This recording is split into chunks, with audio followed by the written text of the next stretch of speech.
before we proceed to the Pledge of Allegiance, I wanted to make known to the general public and to the board that item number 9B1, ordinances from the town of Ringgold rezone, has been pulled from tonight's meeting and is just not going to be discussed at tonight's meeting at all. And it will also not appear on I'm assuming will not appear on the Tuesday's meeting. So with that, we will proceed on to item number 2, and that is Pledge of Allegiance, followed by a silent moment of reflection. So please rise. I pledge allegiance to the flag of the United States of America and to the republic for which it stands, one nation, under God, indivisible, with liberty and justice for all.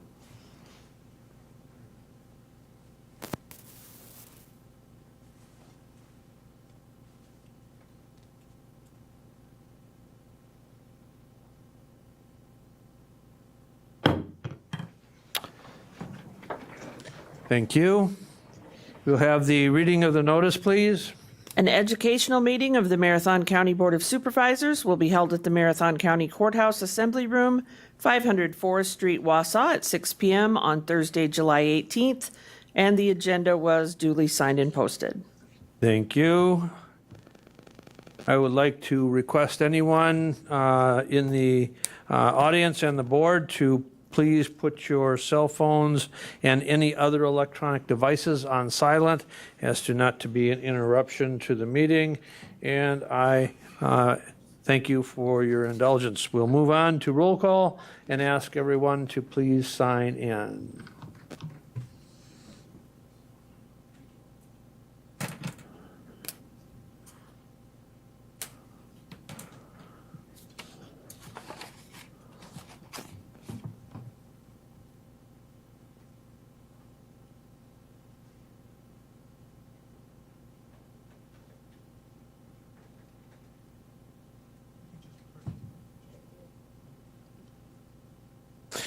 Thank you. I'd like to welcome all of the visitors that we have here this evening, including our viewing audience.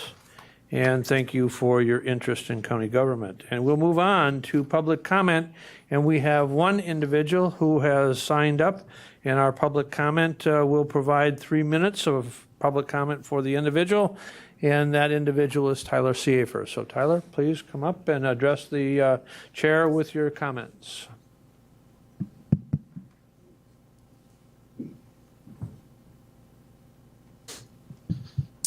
Hi, Mr. Chair.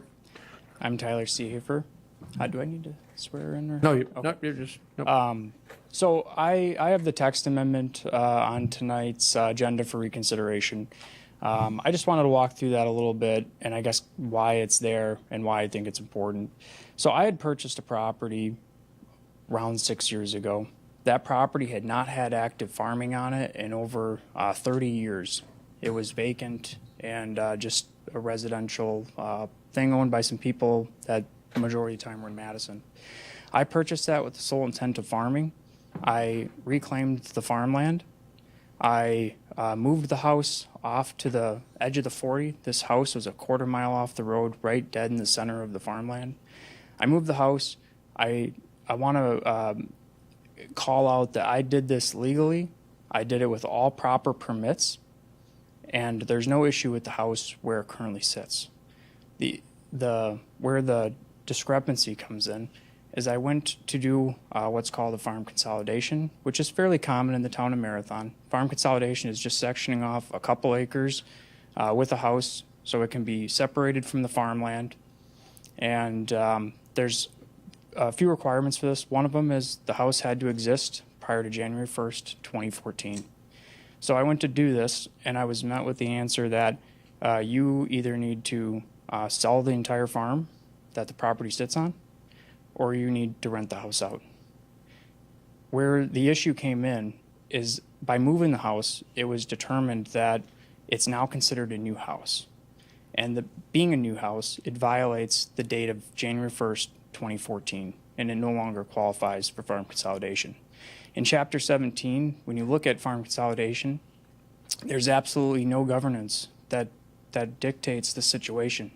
there's nothing that describes what happens if a farmhouse moves on a parcel. So that's why I created this text amendment. I created it so that rather than a situation which DADCAP, CZP agrees is in the spirit of farm preservation, pulling a house out of the center of a 40, reclaiming farmland, why should something that people view as a positive thing not be allowed in a farm pres zoning district? So with the help of CZP, I drafted this text amendment. I just checked today, they drafted over 60% of this, and that's the agreement we went with. And so that's why I put forth the text amendment. I also want to say that. Just so you know, you got 20 seconds. Okay. I think that the interpretation by CZP that the house is considered new residence because it moved, whether it's a foot or whether it was 100 feet, is extreme restriction on property rights. Okay, time. Thank you. Thank you. We did not have any other, and I want to thank Tyler for his comments. But we didn't have any other sign up for public comment, and we will move on. Move on to educational presentation and/or reports. Standing committee chairs or designees. Any reports by standing committee chairs or designees?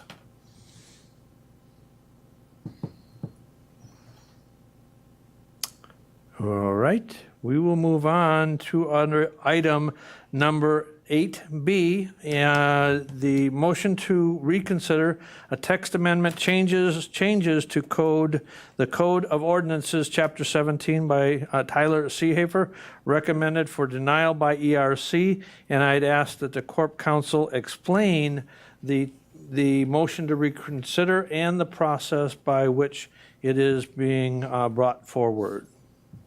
Thank you, Mr. Chair. So in the event that an individual on the prevailing side of a vote wishes to have that vote reconsidered, we do have a county board rule that was adopted, I believe, 2 terms ago to make sure that the motion for reconsideration fit with how county government works, because we have a 2-year term, a 2-year session, and the normal Roberts rule says you have to make a motion to reconsider at the same session, which is typically the same meeting that the initial vote happens.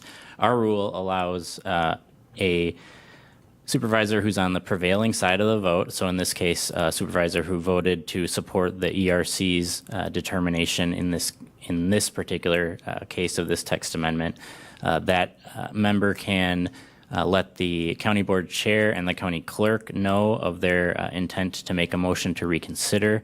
They have to do that within 48 hours of the next educational meeting, which happened in this case. The item that then gets put on for an educational or for a discussion, like any other item for discussion on today's meeting, it's then agendized on Tuesday's meeting, first for the motion to reconsider to be debated and voted on. That's a majority vote. If that motion passes, the item is before you as if it wasn't voted on last month at all. So it's not before you with any action having been taken, but as if you're hearing it for the first time again.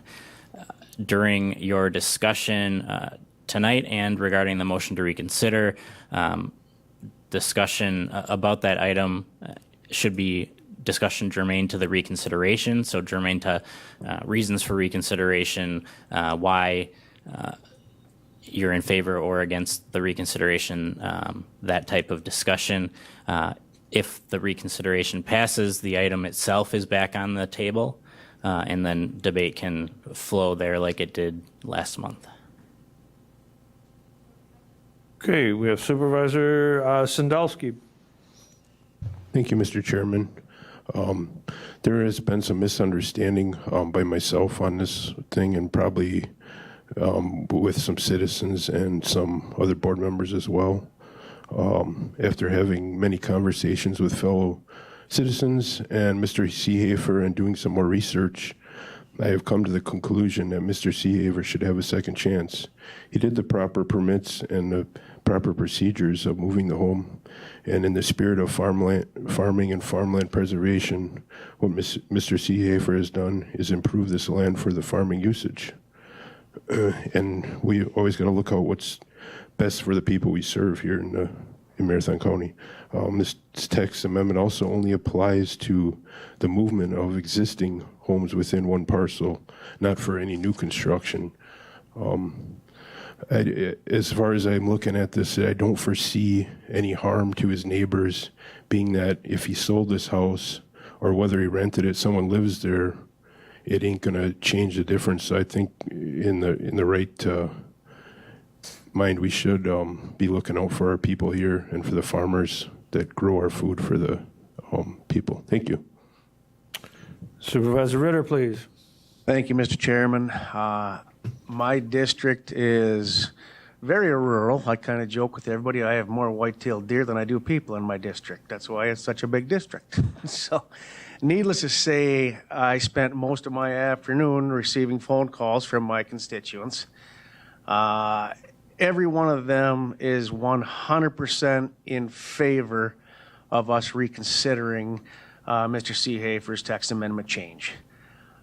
3 out of my 5 townships are county zoned. 1 of them was indifferent. 2 of them were in favor of the text amendment changes. CPZ helped him rewrite the verbiage, so that gives me a little more confidence that they're behind us as well. So, long story short, I represent District 13. People in my district are asking me to support Mr. Seehafer and his text amendment change, so I will vote to reconsider, and when we reconsider, I will be voting to support this text amendment change. Thank you. Okay, any other discussion? Yes, Supervisor Seibert. I've got Supervisor Marash and then Supervisor Seibert. Supervisor Marash, please. Thank you, Mr. Chair. I just have a question regarding clarification, because every month we have rezones come through where different farmland wants to be separated so that family can build on a separate parcel. So if Mr. Seehafer had all of his permits lined up and he followed all the proper procedure, what makes this so different?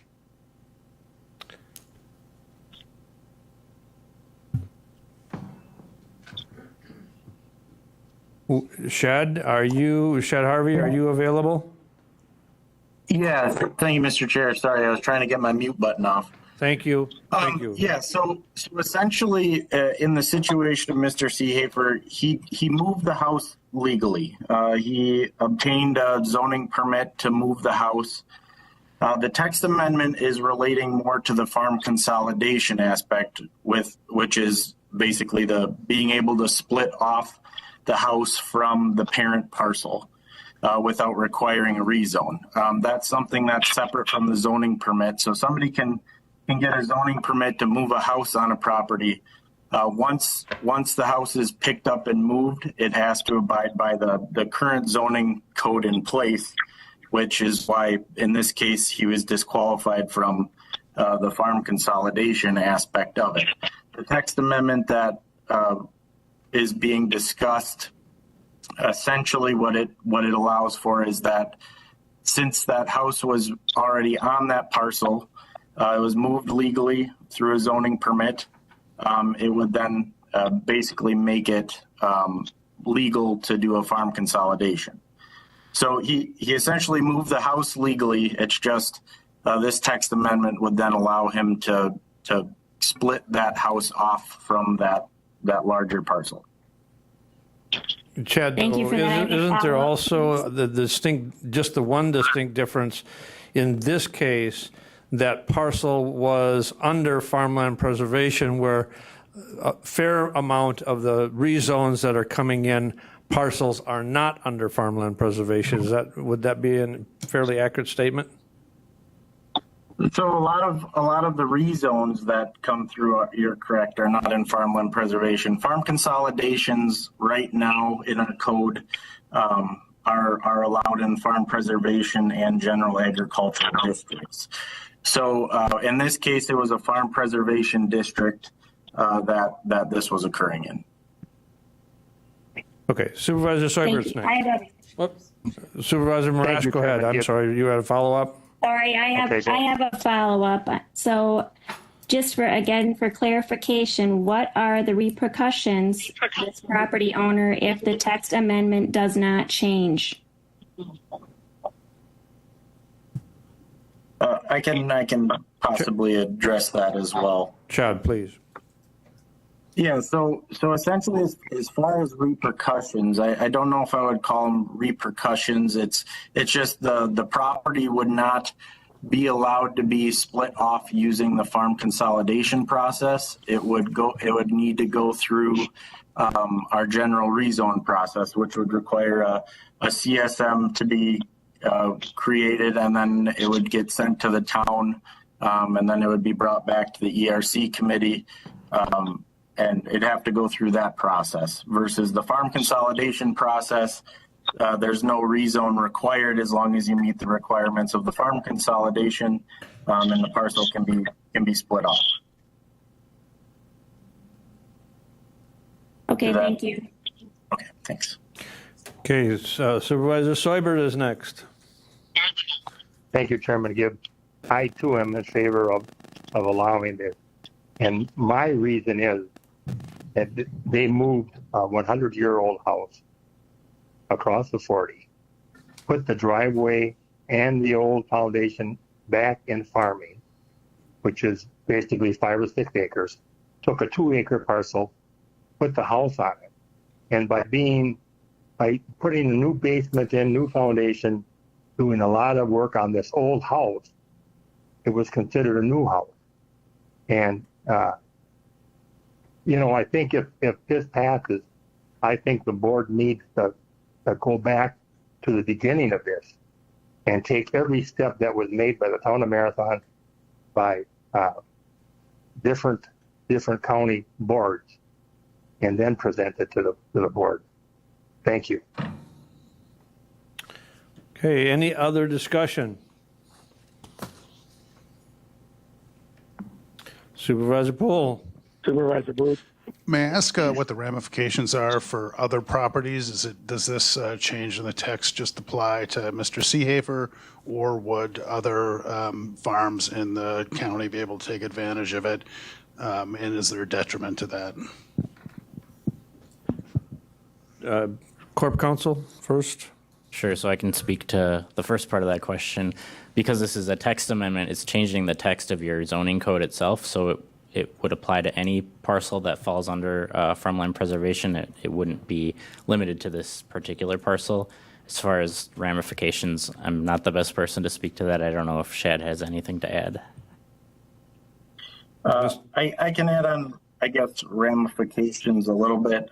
It essentially, what this text amendment would do is it would allow individuals that have a house that was built prior to January 1, 2014, and it was located on a particular parcel to move it. With consolidations now, consolidations right now do allow for the splitting off of a parcel from a farm property. So the only, I guess, the biggest difference than what's already allowed is that the home would be allowed to be relocated on the main parent parcel. We get, I'd say, about five or six consolidations, at least in the past 2 years. That's about how many we've gotten in general. But again, this amendment would essentially allow them to the house to essentially be picked up and moved onto that same existing parcel and then consolidated off after. Versus now they're not allowed to be relocated like that. Supervisor Boots, please.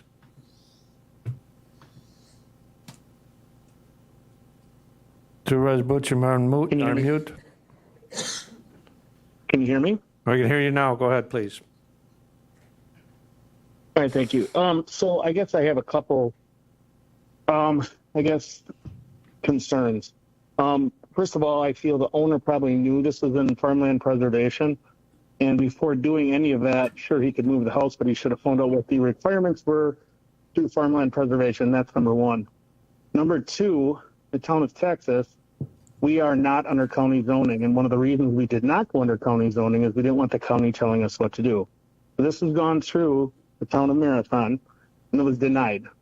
And now we're going to reverse that. And I'm worried about the precedent and what's going to happen with these townships, because the reality is, if we're going to go back and say, okay, if you guys come to county zoning, we're going to work with you, and we're going to do what your will is. And now we're not doing it. So, and I can completely understand, like Supervisor Ritter said, some townships saying, yeah, we should allow that. But I think we got to be careful, because if we do this, we're setting a precedent for county zoning. And I feel that there's more to this than we're being told. I mean, you don't just move a house on a whim. You look into it, I'm sure. I would anyway. I guess I assume most people wouldn't. You're spending that kind of money. So I will be voting against this reconsideration because I feel it sets a bad precedent. So thank you. Any other discussion?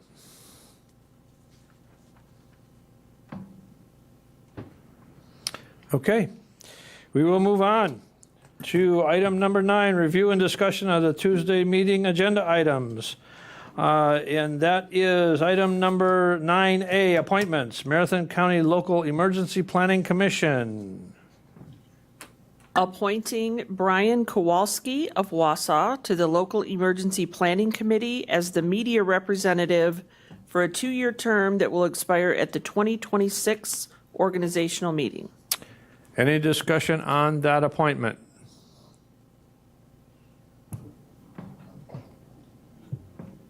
Okay, we will move on to item number 9C, resolutions.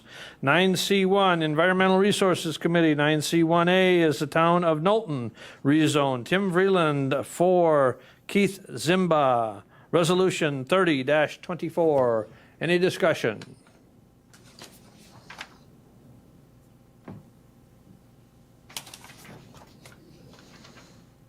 All right. We will move on to item 9C2 in Extension, Education, Economic Development Committee and Human Resources, Finance and Property Committee. Item 9C2A, approval of a budget amendment to allow up to $50,000 in American Rescue Plan Act, ARPA, funds to be participate in the 2024 Uniquely Wisconsin Program, Resolution 31-24. Any questions?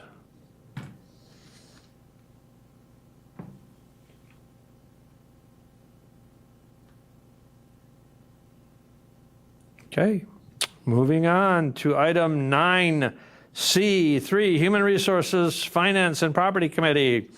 Item 9CA, approval of the 2025 annual budget revenue and expenditure assumptions, Resolution 32-24. Supervisor Robinson, please. Thank you, Mr. Chair. Just by way of trying to provide some background, every year we adopt budget assumptions to drive the formation of the budget by the administrator, and he uses these assumptions to work with the various department heads to bring back a budget that will be presented to us in September. And I'm just going to take a quick moment to run through the basis of some of the assumptions. Sales tax, there's a 0% increase projected. We're hoping that there is one, but we have 6 months of results to date, and 3 months we're up, 3 months we're down. And so I think it's safe, it's better to be conservative relative to your assumptions. Shared revenue, we know based upon money collected last year, what we will get in terms of the shared revenue increase. If you recall, last year, 1% or 1 cent of the sales tax on the state level was dedicated to shared revenues, and we, based on what was collected last year, will get 2.3% more. Utility tax and utility aid is based on the Weston Power Plant, and that we're anticipating that to be stagnant. Transportation aid, there was no significant increase in funding on the state level. This is based upon a 6-year average under general transportation aids. So there are many times where at the last minute we'll get those dollars in, what the final dollars are, in late October, and typically we're scrambling it to adjust or to build that into the budget, but we're not anticipating any increase based upon the lack of an increase in the state level. Intergovernmental charges, fees, and licenses, we're expecting a modest increase. The public charges we've been talking to the committees about looking at fees associated with activities. We're anticipating providing a 3% increase in wages to employees. We're looking at potential increases in health insurance and other things. It is important for us to make sure that our fees that we collect from the public stay current. We've got a $200+ million budget. 55 million of that is generated through the tax levy, and the balance comes from other sources. So each of the committees will be asked to review those fee structures, and with a goal of trying to increase those 3.5%, or 3% for next year. Miscellaneous revenues, we're still forecasting with PDM, our financial advisors, what those interest rates, how much we get on our return on investment. We also have been using the American Rescue Plan Act dollars to supplement the budget, primarily on the capital budget side, although we've done some programming in that area. We are in the process of reconciliation of what has been approved and what has been spent. We have to obligate those dollars by December 31st of this year, so the budget will be the vehicle by which we do that. We will be updating you on what is remaining, but right now there's approximately $2 million available. We anticipate that some of those dollars will come back. For instance, Frontier, we had pledged $933,000 to Frontier for broadband expansion as part of a match for the Public Service Commission grant. They walked away from that grant because of increasing costs, so we will have those dollars. The question is, will those be recommitted somewhere else for broadband expansion? But that's an evaluation process. And in light of the discussion with Bug Tussle, we wanted to reflect that we're actually under our current 2021 conduit borrowing issue, receiving 40 basis points or 0.4% of the outstanding loan from Bug Tussle for the county, and that's coming in as a revenue source, and that's approximately $100,000 a year. And then again, from the expenditure side, we're looking at salaries and wages at 3%, which we adopted as part of our budget priorities last month. We are hoping that our health insurance comes in lower than 8%, but based upon some of the things that we've seen with some of our neighboring counties, we don't know. We currently have a relationship with Group Health Trust through WCA, and we're evaluating options, including on a short or long-term basis, the potential for going self-insured and looking at other options to hold those costs in check. The Wisconsin Retirement System, WRS, we received notification from the state that there will be an increase in those costs, anticipating modest increases in dental, workers' comp, and nothing in unemployment, other insurance, the buildings and grounds, and utility costs. We actually lowered that assumption in the committee, trying to encourage the departments to be more frugal and look for energy efficiency in there, and we're hoping that those dollars might come in lower. But that's what we're asking you. If this makes sense, this will drive the formation of the budget that will come back to you for approval. But these are how we use those assumptions, and the administrator will build it into the departments, various departments' budgets. Supervisor Wilhelm, please. Thank you, Chair. I may have missed it, but is the 2023 audit completed? The budget audit? The audit will be completed by the end of the month. So then we're working with the audit team to make sure that then they come in and they'll give an audit presentation as they do each year to HR Finance. But the statutory timeline and deadline for the completion of county audits is July 31st. Okay, and the money that was accumulating, is that? So I take it you're talking about the calculation of the rollover for purposes of capital? Yeah, when Supervisor former Supervisor Baker found the money that was accumulated in the account, just making sure we're keeping track of Yeah, everything. so the purposes of the audit is to essentially determine what your, as part of that, I should say, we will have the year-end reserves, and then we will calculate what that rollover would be available for purposes of capital in the year following the audit. So that will then be used to drive the capital budget, where I just want to be very clear in kind of laying out what these assumptions are. They're much more driven toward your operation budget. That said, of course, I know everyone knows this, but sales tax, for example, as Committee Chair Robinson referenced, you have historically used sales tax as a combination of not only operation budget, substantially operation budget, you also use it as a way to service outstanding debt. Last year in your budget, you used $3 million of your projected sales tax through your budget was allocated to go toward debt service. So I would look at these largely as being aimed at your annual operating budget, but you are correct with respect to the audit. We'll get information and it'll be presented to HR Finance that will also impact the capital improvement side of the budget as well. That capital improvement plan is going to be at least preliminarily presented in the very near future to HR Finance. I hope that answers your question. Thank you. Any other discussion? Any other discussion? Okay, we'll move on to item 9C, 3B, reauthorizing of self-insurance for workers' compensation, Resolution 33-24. Any discussion on that resolution? Supervisor Rosenberg, please. I'm assuming when we're self-insuring for workers' compensation that there's individual and aggregate stop-loss policies on that? Yes, there are. Thank you. Okay, any other discussion?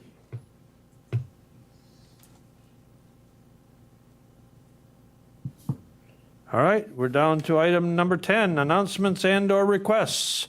Any announcements or requests? Oh, administrative letter, please. This will be on your agenda for your meeting next week, but just so you can have it on your calendar. Following the meeting, we will have the opportunity for county board members to participate in a tour of the Youth Opportunity Center. I'm sure many of you have seen the presentation. It's a pilot program that we're utilizing through the Department of Social Services. If you go back to the last Health and Human Services meeting, you can watch a brief update from Social Services Director Krista Jensen. The facility is located out off of 72nd, so allow a little bit of time for travel, but a short tour to demonstrate to you kind of how that pilot is going. And if you want to watch the meeting, I won't belabor the point, but it's going reasonably well. I did have one announcement from Corp Council on next week's agenda and agenda items. Thank you, Mr. Chair. So real quick, there is going to be a closed session item on Tuesday's agenda. For those of you, obviously the rules state that in-person attendance at voting meetings is required regardless, but there is special exemption for approval. If you're appearing virtually on Tuesday, you would not be able to attend the closed session because of how our rules are written. So just a reminder of that. Any other announcements? All right, we're in line for item number 11. What is your pleasure? Motion by Supervisor Arstead, second by Supervisor Hart to adjourn. All in favor of adjournment signify by saying aye. Aye. Aye. Opposed? Opposed, say no. Motion carried, and we are adjourned. Thank you, ladies and gentlemen. Well, if I have to.